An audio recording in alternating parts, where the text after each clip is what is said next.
지금부터 한 사람을 소개해 드릴까 합니다. 이분을 제이라고 부르겠습니다.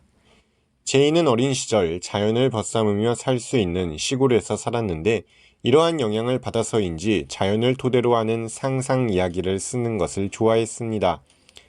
그래서 어린 시절부터 이야기를 쓰는 것을 좋아했고 동생에게 자신이 지어낸 이야기를 들려주는 것을 즐겼습니다. 부모님은 이를 통해 제이가 책 읽기를 좋아하고 글 쓰는 것에 재미를 느껴 소설가가 되고 싶어 한다는 것을 알았지만 인생에서 좋아하는 일로 성공하는 사람들이 드물다는 현실을 생각했기에 제이에게 취업에 도움이 되는 학과에 가라고 했습니다. 그래서 문학은 배고픈 학문이라며 설득했지만 제이는 대학에서 문학을 전공했습니다. 그러면서 소설가의 꿈을 이루기 위해 공부하면서 틈틈이 그리고 열심히 글을 썼습니다.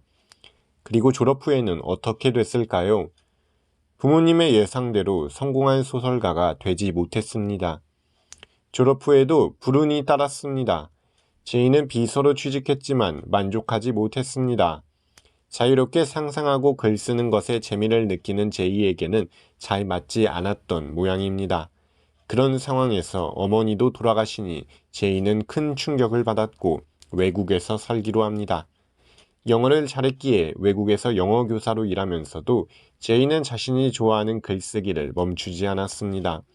그렇지만 불행은 외국에서도 계속되었습니다. 외국에서 결혼했지만 불화를 경험하고 이혼 소송을 한 후 결국 어린 딸과 초라하게 고국으로 돌아왔기 때문입니다. 제이는 퍽퍽한 현실에서 자신의 진로를 고민했습니다.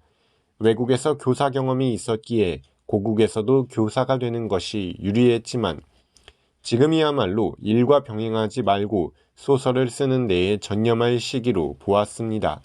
학교 생활, 직장 생활을 하면서 병행했지만 실패를 경험했기에 전념을 결심했습니다. 전업작가의 길은 고되었습니다. 수입이 없었기에 기초생활보장 수급자로서 딸을 키워내야 했기 때문이죠.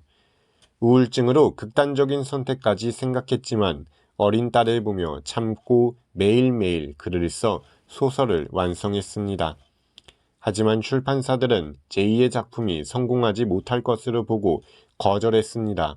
소설의 분량이 너무 길다는 이유로 편집자들이 읽어보지도 않고 거절하기도 했습니다. 그런 상황에서 한 출판사에다 원고를 보냈습니다. 편집자는 읽어보겠다며 자신의 집에 두었습니다.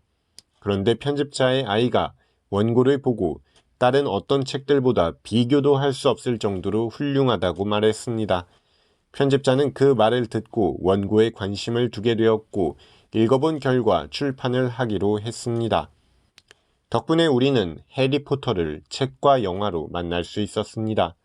지금까지 해리포터의 원작자 조앤 롤링의 성공 전 이야기였습니다. 시청해 주셔서 감사합니다.